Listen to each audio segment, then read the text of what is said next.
Ya, terima kasih pemirsa, Anda tetap setia bersama kita di Ngobrol Bareng Mahmud. Kita buka line telepon di 02485063 kali. Ya, kita harapkan Anda, para pemirsa Cakra Semarang TV juga memberikan tanggapan dari pernyataan tokoh lintas agama. Benarkah pemerintahan SBY telah melakukan kebohongan? Bisa ya, bisa tidak, tergantung pendapat Anda. Tapi Imam Mahmud tadi mengatakan memang persoalannya ini perdebatan tidak pada substansi apa yang disebut bohong, tetapi pada kata bohongnya. Ini cukup ironi juga. Imam Mahmud tadi saya pada pertanyaan apakah kemudian kira-kira akan ada perubahan. Ini kan keras ya pernyataannya. Bukan bohong, apakah kemudian pemerintah akan berubah dengan itu yang saya khawatirkan. Karena apa? Menurut Ketua KPK yang baru, pemberantasan korupsi itu dihambat oleh kepentingan politik.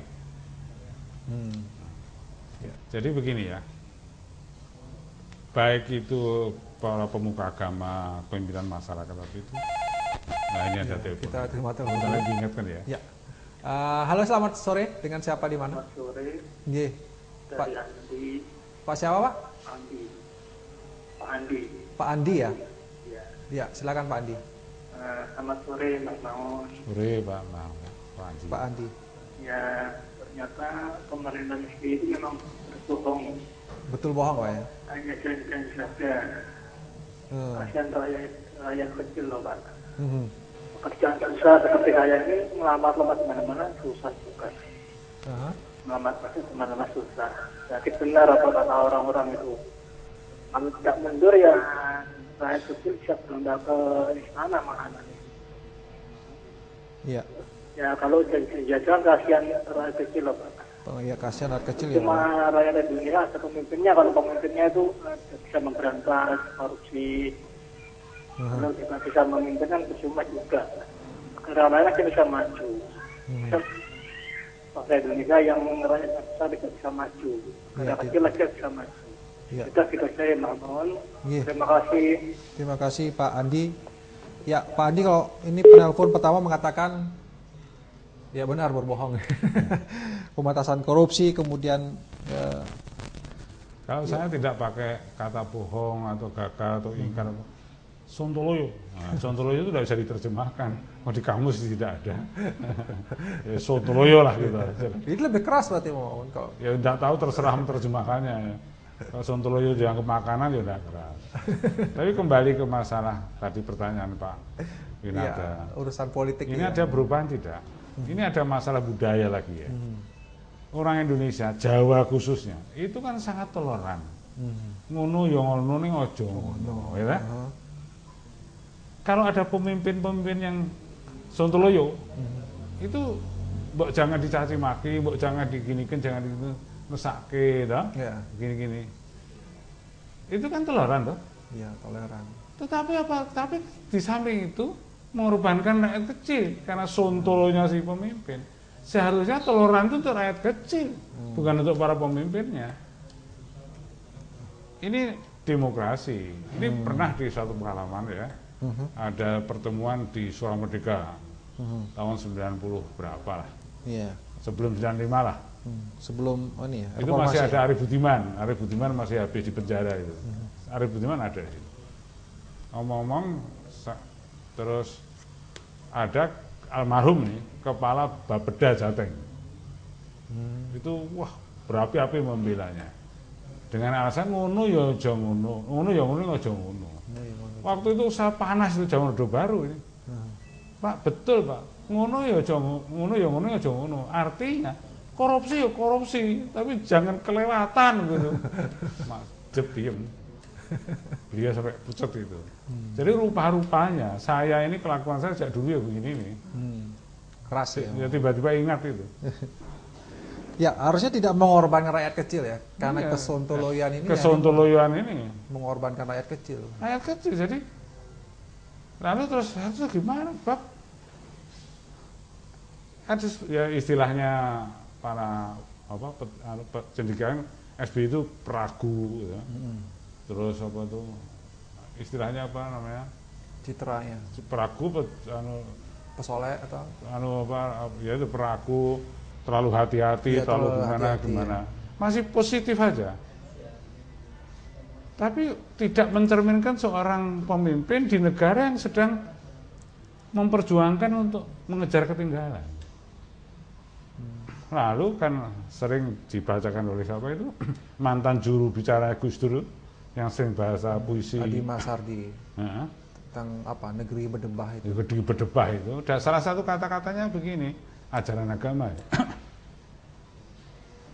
Tuhan tidak akan memperbaiki nasib suatu bangsa. Kalau bangsa itu sendiri tidak berjuang untuk memperbaiki nasibnya sendiri.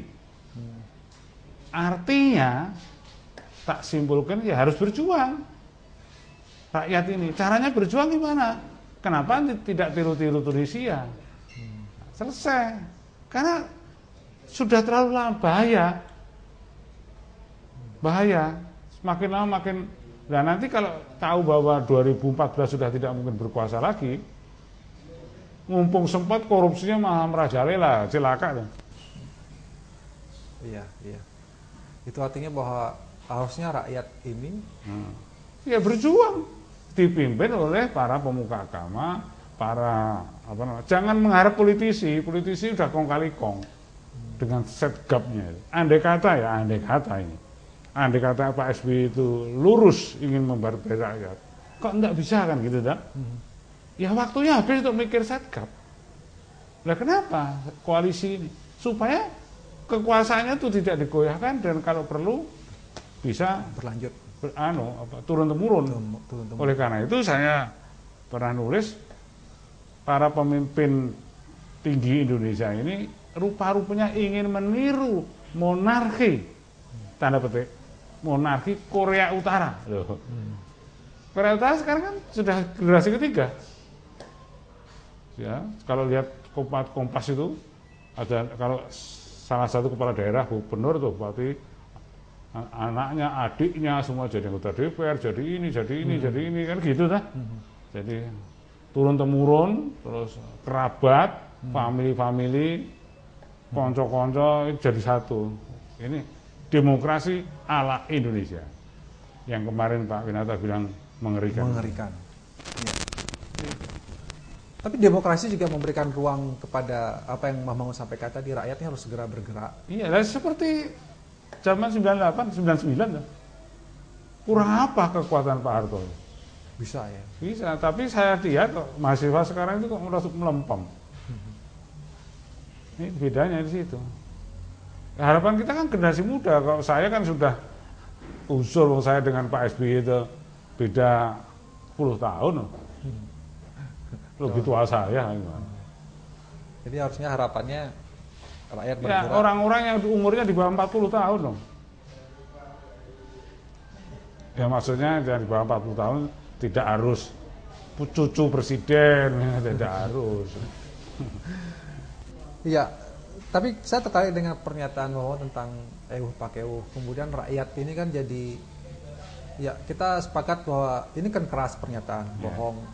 Dan karena sudah bohong harusnya sudah layak untuk dijatuhkan lah pemerintah ini kan begitu. Tapi kan rakyat kadang-kadang masih EUH pakai EUH tadi. Jadi EUH pakai EUH sama pemimpinnya gitu, nggak enak. Gimana menghadapi rakyat? Ya makanya ini sebetulnya ya, yang saya pribadi ya mohon kepada para pemuka agama, jangan ngeper. Nanti kalau ketemu dialog juga, kalau perlu lebih keras, mumpung ketemu orangnya langsung. Dan dibantu oleh para cendekiawan, para ahli hukum tata negara, itu kemarin sekretaris pengamat pemantau